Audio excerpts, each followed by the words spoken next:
Your call has been forwarded to an automatic voice message system. At the tone, please record your message. Hi, bestie. It's Mina again. You need to start answering your phone. What if this was an emergency? Anyways, you'll never guess what happened. This is what I think they call a dirty Dr. Pepper. It's Diet Dr. Pepper with a little bit of vanilla creamer. It's fire. Hi guys, welcome back to Voicemails. This is episode 3.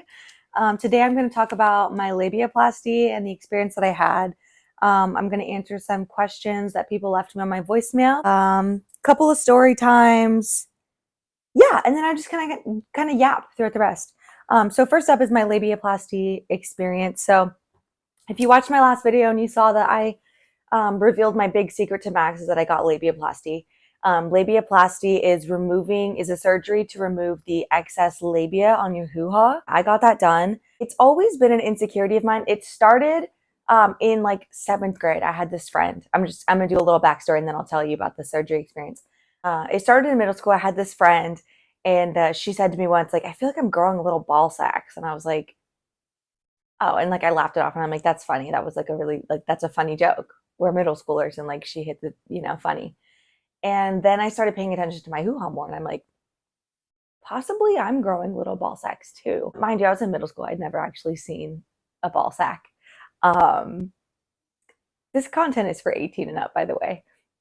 So I started paying more attention as I was growing and I was like, okay, maybe whatever.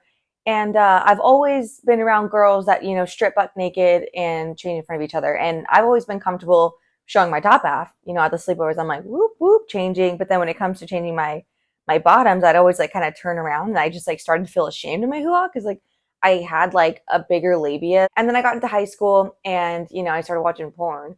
And that's when it really hit me that I'm like, oh, I have some dang-a-lang that other gals don't. And I didn't realize how normal it was at the time. So I was super insecure about it. And this one time specifically, I had just started talking to this guy.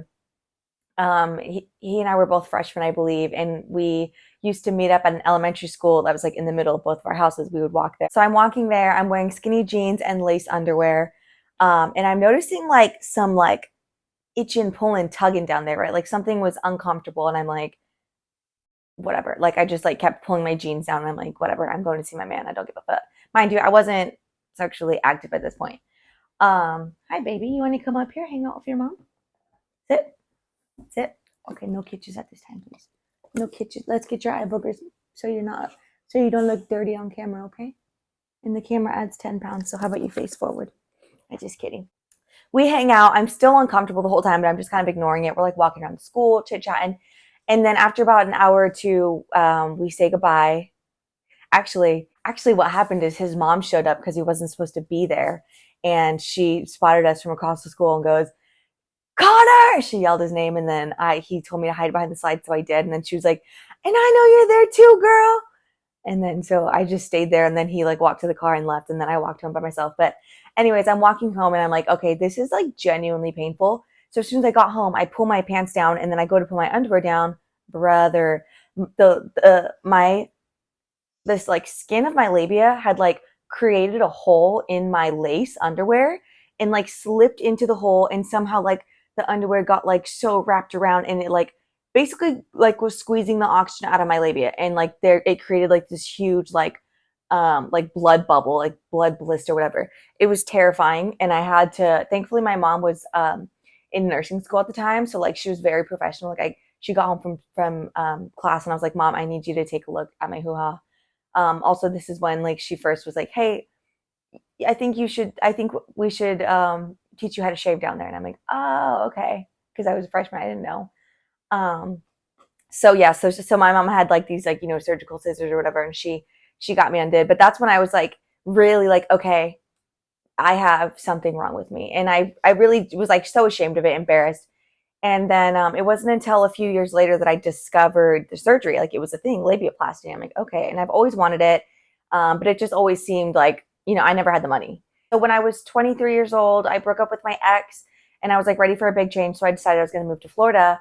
And then right before I moved to Florida, I was like, you know what? Let me do myself one better. Let's clip this hoo-ha. Like once and for all, let's take care of this.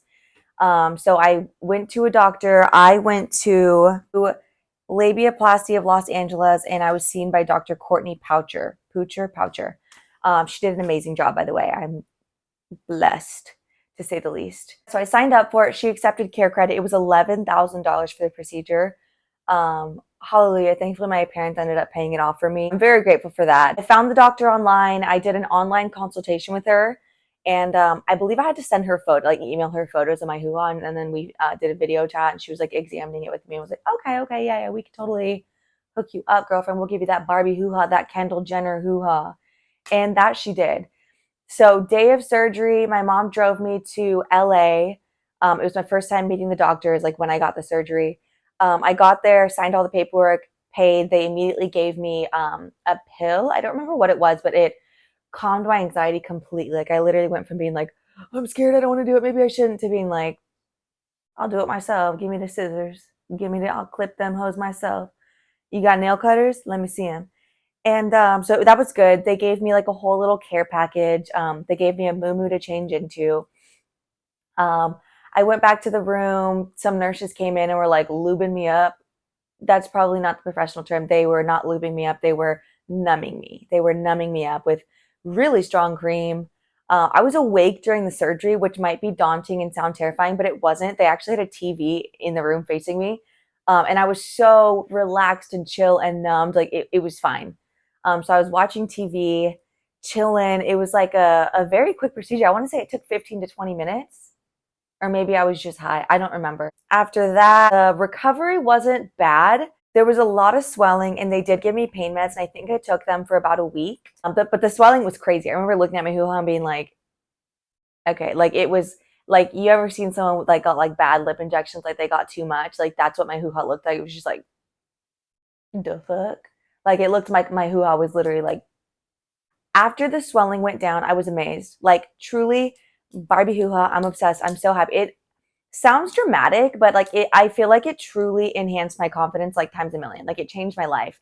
I used to like send, naked pictures, and I would always like just do like the top half of my hoo-ha, like basically send like pictures of my pubes or like my bald kitty. But I would never get like the actual hoo-ha. And now like with my fiance, I'm like, the fuck? I'm like, take a good look. Yeah, that was 11K. Literally, $1,000,000 pussy. $11,000 pussy. Yeah, I could sing. I did not have sex, I believe, for 2 months after, or 2 to 3 months. However, I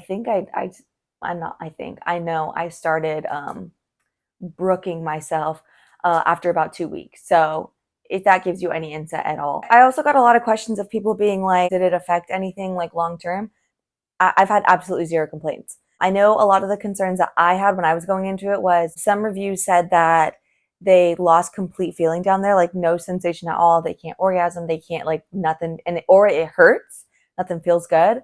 I don't have that issue. Everything, it works just as it did before I got the surgery. So I'm very grateful for that. I don't know what the chances of that happening to you are, but everyone that I've talked to that has also had it didn't have those issues. I totally recommend it if it's something that you're insecure about. But also, it's okay if you don't. Like, embrace your hoo-ha. To each their own.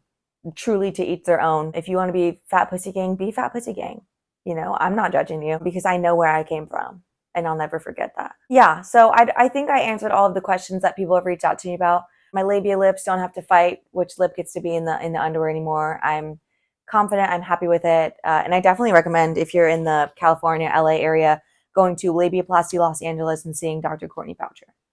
So do with that information what you will. And you can always DM me and ask for more questions. My DMs are always open, and I'm an open book. So no question is going to be weird for me. Answering a question that someone asked me on my voicemail, AKA I Googled funny conversation starters. This one is the funniest story, or no, the most embarrassing story that I have. I love telling this story, and I've told it a couple times on my TikTok, but I feel like it never gets enough exposure.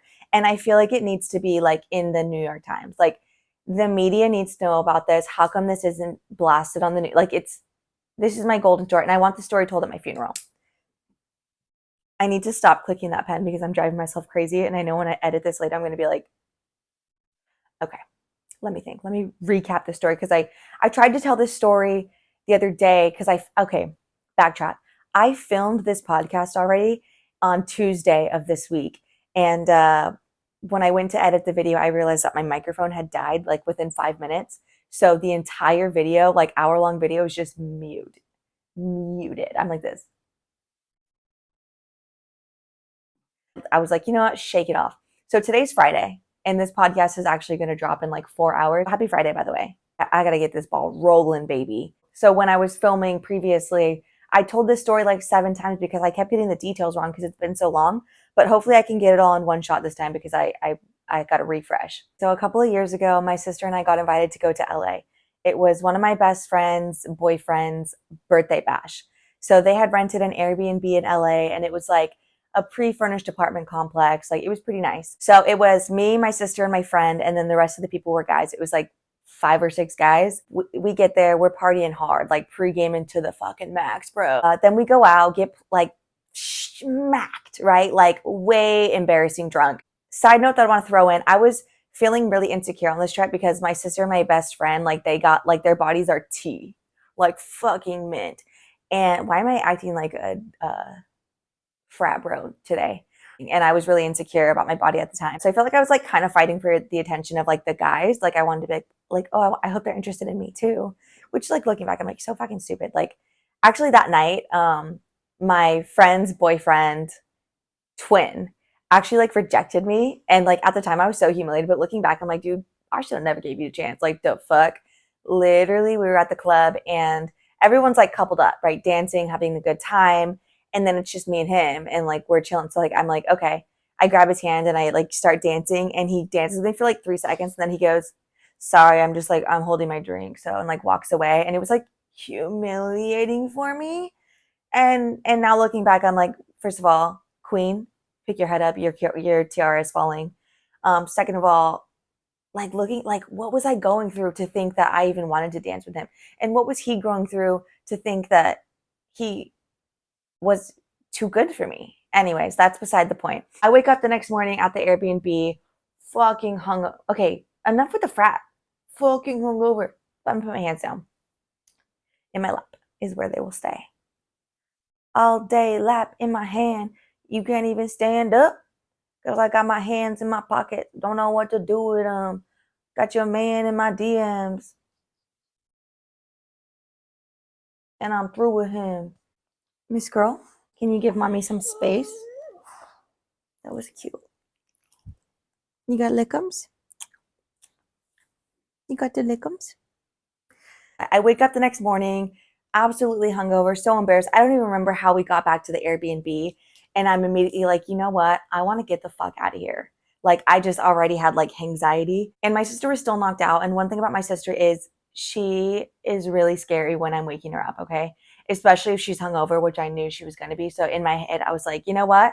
Let me make it easier for her so it's smooth sailing. I will pack up all of our clothes, all of our bags, take them down to the parking garage where my car was. And then that way, when I wake her up, she just has to like get up, use the bathroom, and like we could dip back to Fresno. So I pack up our stuff. As I'm like walking out of the room, I'm like looking around at the apartment. I'm like, dude, we fucking thrashed this place. Like, clothes everywhere, alcohol spilled everywhere, trash, like just garbage, right?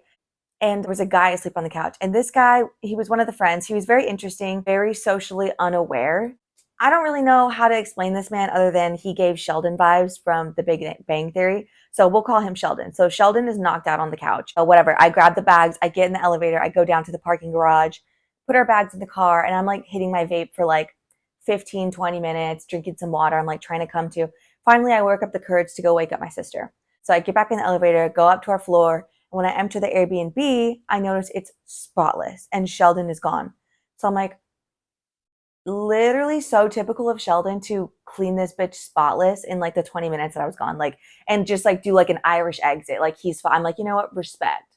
Much respect to you. Much love. Thanks for cleaning. Because I was going to be so disrespectful and just dip out without because I didn't feel good. So I'm about to wake up my sister. And then I'm like, oh, fuck, brother. The dad's hit day after drinking shit. So I'm like, you know what? Let me poop and then I'll wake her up. So I go into the bathroom, do my business. I'm in there for like 10, 15 minutes. It's not a good time. I go to flush, boom, no such luck. The universe dipped out on me. They were not. Mother Nature said, figure it out. Flushed again, it's worse. It's coming to the top of the toilet. I fear at this point it's going to flood. So I'm stressing the fuck out. There's no plunger. I'm like on YouTube, like how to unclog a toilet in 30 seconds with no supplies, and everything's like a 20-minute video. I'm like, dude, nobody's got the time. Nobody's got the time. At this point, I've been in there for like 15 minutes. People in the rooms, I could like hear them starting to wake up. And again, mind you, I was super insecure about my body at that time. I wanted the guy's attention. So I was like, I need to handle this shit, no pun intended. So I'm looking around the room because I'm like an innovative queen. I just come up with shit. I fix shit. I'm like Bob the Builder with poop. So I find an empty Target bag and I'm like, you know what? A girl's got to do what a girl's got to do. I take the empty Target bag, do what needs to be done. And I'm not going to go into detail about that because it's actually between God and I. And it's very personal. And you can make your assumptions about what I did and you're probably correct. I finish that. I flush. It works. I'm like, you know what? God is so good. Our Lord is so good. And I'm going to spread the word because I really appreciate that all he's done for me in this moment. So I finally leave the bathroom after being there for like 20 minutes. And I'm like, you know what? I should head down to the parking garage where the dumpster is and throw this shit out. No pun intended again. So as I'm leaving the apartment, I see that Sheldon left one trash bag right by the door. And I was like, you know what? I can do my part. And it's so important as a community that we all do our own part, right? So I grabbed the trash bag and I'm like, I knew I wasn't going to leave without cleaning. Grab the trash bag, got the Target bag, get into the elevator, go down to the parking garage, toss that shit. Third time's the charm, no pun intended. And then I'm like, holy shit, finally I can leave. And like, that was a lot. Like, I'm ready to wake up my sister and dip, maybe hit 7-Eleven, get a taquito. I get into the elevator, go back up to our floor, enter the apartment. You'll never guess who I see. Sheldon, asleep on the couch. The Airbnb is trashed. There's alcohol all over the floor. There's clothes everywhere. People are asleep in the bedrooms. And that is when I realized I broke into somebody's apartment. I clogged their toilet and I took their trash out. And I never got arrested for it. So I woke up my sister and I said, wake up right now because I just committed a felony. I think this is arson. This is a misdemeanor and a felony combined, and I'm going to federal and state prison. Get up now. She's confused. She's cranky. And I'm like, literally, there's no time for this. We're on our way home. I wait until we're like 2 hours into the drive to even tell her because I'm like, I don't even know how. I'm like, did that even happen? Was I still drunk when that? I don't know. So all in all, that's my most embarrassing story. But it's also, I'm actually not embarrassed by it. I'm so proud of it because I think that it's hilarious, it's funny, it's golden. And I'm also very proud about the way that I tell that story. And if I ever become a stand-up comedian, I will tell that story to the largest audience possible. And I will hear the crowds roar. I will hear the crowds laugh. They will throw their bras, their chonies, their flowers at me. Huh, Nella? The world will know my name! Huh. You want to drink the condensation? You want the condensation? No? Okay. Just offering. Okay, so I want to talk about the Galentine's party that I'm throwing. So if you don't know yet, I am hosting a Galentine's party in Fresno, California. It's going to be about 100 people there. And it is going to just be so much fun. It's girls only. So it's going to be so cutesy, girly vibes. There's a couple of vendors that are so amazing who reached out to me. I just want to say I am so mad at myself for being scared to move back to Fresno because I just had so many bad memories in Fresno and I just thought like coming back here was just going to bring it all up and I was just going to be miserable like I was before. But it really has showed me how much I've grown and like perspective is everything, and it really matters who you surround yourself with because before I didn't have a lot of good friends, good people in my life. And now just being around family again, having Max in my life, like it's made all the difference of being back in Fresno. Like I cried to Max so many times when we were in Florida and I was like, baby, when we move to Fresno, can you promise me it's temporary? Like crying my eyes out, like, please. And he would be like, yes, yes, yes. But now that we're here, I'm like, I would be down to buy a house here. Like I can't imagine saying goodbye to our friends and family again. The reason I'm bringing that up is because Fresno has also showed up in so many ways that I didn't expect.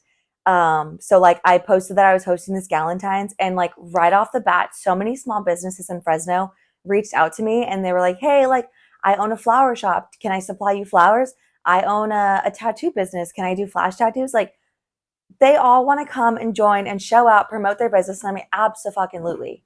And I've never hosted any type of event before. So a couple of them asked me like, what's the vendor fee? And I'm like, oh no, baby, there's no vendor fee. I don't even know what that means. I'm like, can you define vendor fee? Can you use it in a sentence? But I'm like, no, why would you have to pay to come? Like I'm so happy. Like, I thought I was gonna have to pay them. That's just a random little side note, but I'm so grateful that they're gonna come and they're gonna just make the Galentine's party so much more special. And okay, so about the Galentine's party, there's gonna be food, drinks, and a lot of arts and crafts for us to do cutesy little projects. And like, I'm not going to tell you guys about the arts and crafts we're doing yet because I'm going to wait and like I want all the girls who show up to be like surprised. But there's a couple of crafts, a couple of cutie things that we're going to do just to kind of uplift each other and have fun. Just be girls together, you know? I also wanted to be very clear that like I'm not doing this as like a content creator like meet and greet. Like even though I make money on TikTok, I don't really think of myself as like a full-time like an influencer really. I consider myself unemployed, but I'm having fun. Like every month that I get paid from TikTok, I think of it as like, oh shit, I just got so lucky. Like, fuck yeah, that's so cool. I'm not like counting on it to be consistent. They're really like, you know, I have my times on TikTok that I get a lot of views and sometimes I get low views. So my paycheck varies. Like I'm not making consistent enough money for me to like go out and like buy a car and guarantee that I'll be able to make the payments. Like, so, to me, I'm not an influencer. This isn't like a meet and greet. This is strictly like, I'm a girl who lives in Fresno and I want to build friendships because everyone knows it's so hard to make friends, like especially as an adult and especially as a female. Like guys, I feel like they have it so easy. My fiance can go to the gym and like he'll see the same guy like 3 times and all of a sudden they're like, oh, what's up, bro? What are you doing? You want to grab a beer? Like so cool and chill. And like with girls, it's a lot different because as much as I want to say like I'm a girl's girl and like I love girls, it's kind of like 50-50. Like some girls 10 out of 10 match your vibe, and then some girls, just not everyone. It's just unrealistic to think that we're all going to get along. You know, some girls just have a different vibe, and it's scary to feel rejected. Like if you throw someone a compliment, like, "Oh my god, you are so beautiful," and they're like, "Thanks," you know, and then you just kind of feel stupid, and you're like, "I'm a fucking loser." But fortunately, all of these girls who bought a ticket, there's like 85 already. They're all going to this event in hopes of also meeting friends. So I just feel like it's going to be nothing but love, nothing but happy vibes. And I really hope that a lot of friendships are made because of this. So yeah, that's going to be really fun. That's happening on Super Bowl Sunday, February 9th. So I'll talk about it on my podcast in 2 weeks after it happens and give you guys an update.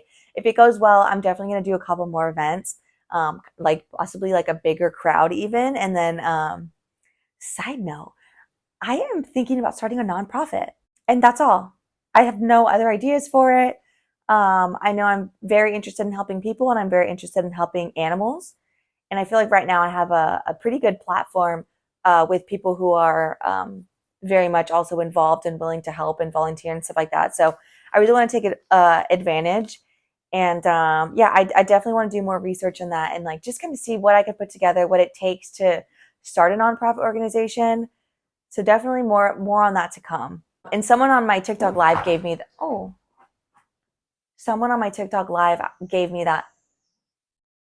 idea. Another thing I wanted to talk about in this episode is my suegra, my mother-in-law, because I always do hauls when I leave her house. This lady is so generous, and anytime I leave her house, I am not empty-handed. Like she's always giving me stuff, like cooking me stuff. She is just truly a gem, and I always hoped that I would have a mother-in-law like this, but you know, you hear so many horror stories and there's so many like boy moms who like are just kind of like odd or off, you know, but I just truly got so lucky, so blessed. And someone asked me on live earlier, like, how did you know your suegra liked you? And I'm like, wow, that's a good question because I had only met her once before I took Max away to Florida. No, he came willingly. But so I met her once for like 5 minutes. Max and I had only been dating for like a month. It was a super quick meet and I thought that she didn't like me. I felt like I thought that she had dissed me only because she wasn't fake. Which like looking back, I really do appreciate and I would like to be more like that. Because I'm used to when you meet someone like being overly joyful and like, oh my God, hi, it's so nice to meet you. Da, da, da. Big smile, big hugs. And I realized like that's kind of fake, you know? Because why would she be excited? It was her first, I don't know. So yeah, I met her once for the 5 minutes and she was kind. She was nice to me. She gave me a hug. I just was expecting her to be over the top nice, which you shouldn't expect that of people, you know? People can be regular with you. It's almost like the same thing as like when someone doesn't use emojis with you and all of a sudden we're like, wait, are you mad at me? It's like, we can't, let people be who they are, whatever. And then my mother-in-law visited us in Florida, and that's when I kind of started to build a relationship with her. And then over the few years, it was hard because we would just kind of visit every like 2 to 3 times a year for the last 2 years when Max was in Florida. So I just slowly got to know her a little bit more, but it wasn't really until we moved back like 5 months ago or something that she and I got really close. Because when we first moved here, we moved in with her, and I'm so grateful that we moved in with her first because it just made us so close, and I just got to like really feel like Max has always told me like how amazing she is, how loving she is, and I never got the chance to like get close enough to her to like experience that or see that.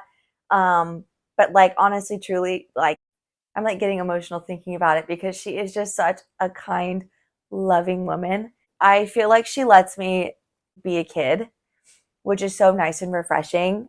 And I feel like her love came at such a crucial time for me. Um, because moving back home, there was a lot of like uncertainty and like chaos in my Max's life. And she just helped to take some of the load off. And I am just so grateful for her. And I'm so grateful for Max and his entire family and my family. Just, I don't know, being back home has just been so special and better than I could have ever expected. I'm getting really off topic here. I love my suegra. I truly hope everyone gets a mother-in-law like mine. Let's wipe the tears. Okay, now it's time to tell you guys about the Miami fight that I briefly mentioned in my last video. So like I've said many times, Max and I were very toxic in the beginning of our relationship. But he moved to Florida and we'd only been dating for like 4 or 5 months. And we celebrated our 6-month anniversary in Miami. He took me to a nice rooftop dinner. When we first got to Miami, we were like 3 hours early to our dinner reservation. So we decided to bar hop. And we go to the first bar. I'm chugging drinks left and right. And at this time, I was one, like 30 pounds lighter, and two, like I've always been a lightweight. So I was getting smacked for no fucking reason. Like it was my fault. And this whole incident has like caused me to like definitely take a step back from hard alcohol. At least for like, a little while. I've had my moments since then, but anyways, we're bar hopping. I'm getting way too drunk. He's kind of chilling, but I am like way out there. We finally get to our dinner. I'm like, I don't even really remember much. I remember the food was disgusting, but Max paid like $400 or $500, and whatever. So we're at dinner. I go into the bathroom, and while I'm in there, I met these three girls. One of them, her name is Abigail, and I'm still friends with her to this day. We're chit chatting it up. We end up making a TikTok together, just having like drunk girl talk in the bathroom. I leave the bathroom. That was just a total side note. I leave the bathroom and I come out, and Max is like, okay, I'm gonna use the restroom now. And I'm like, okay. So while Max is in the bathroom, I'm bored, and I text him and I say, hurry and come back. I want to fuck in the ladies' room. And let me just preface with, I am very vanilla.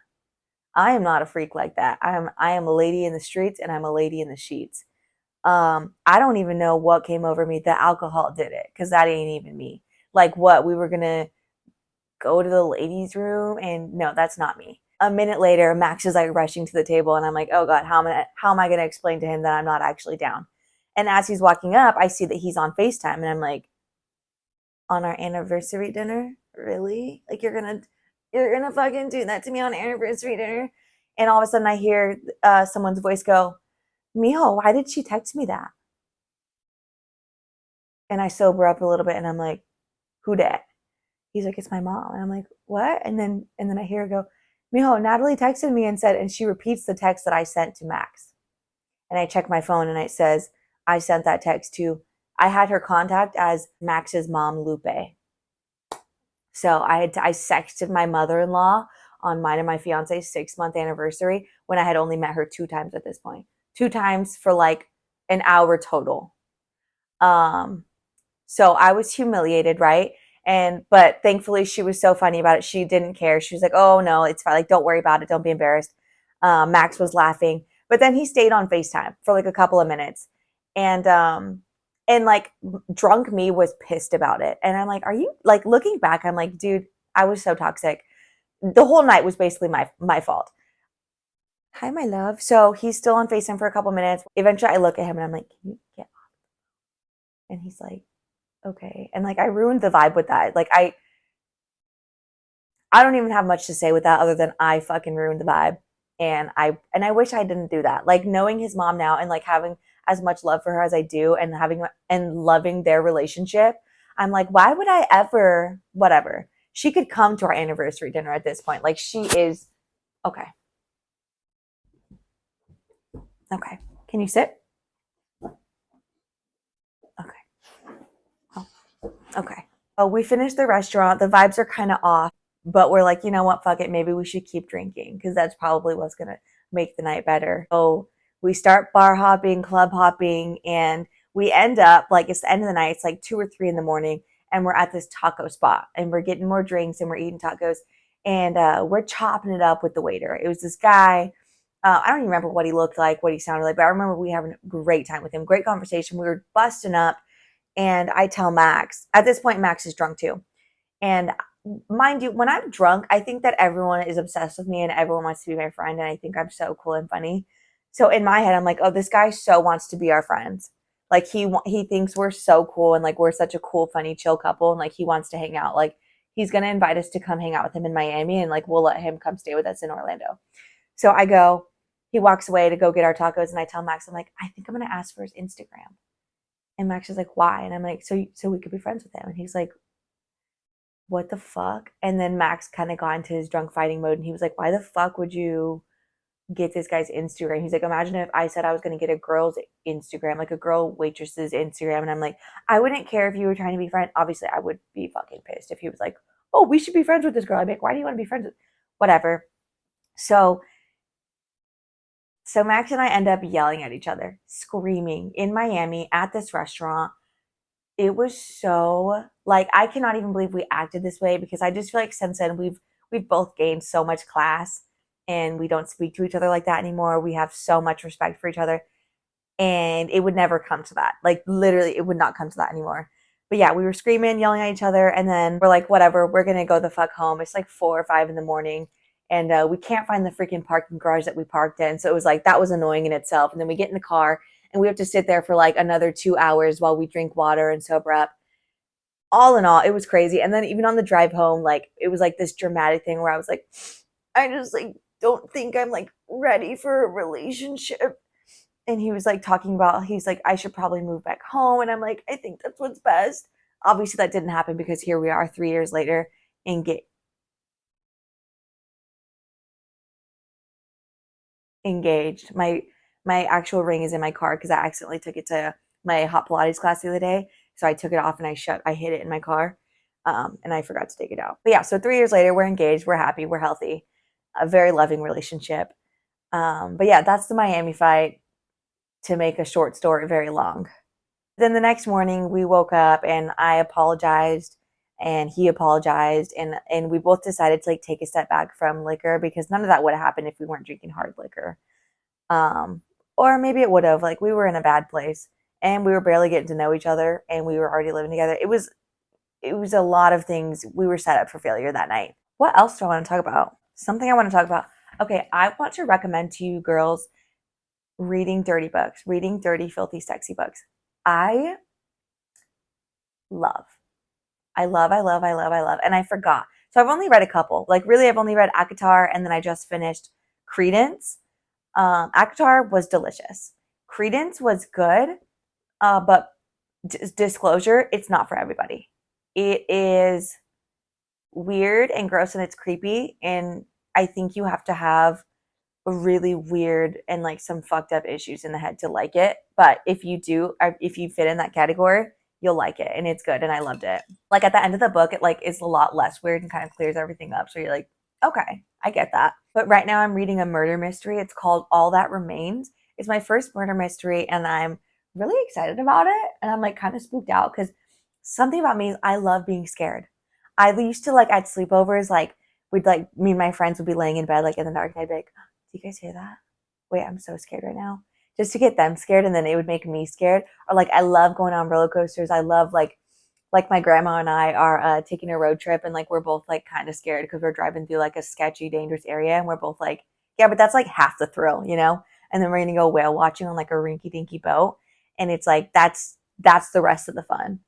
And, you know, I just love the danger. So I'm excited about this murder mystery because it's already given me the heebie-jeebies, and I'm only on page like 30. So I say so a lot, huh?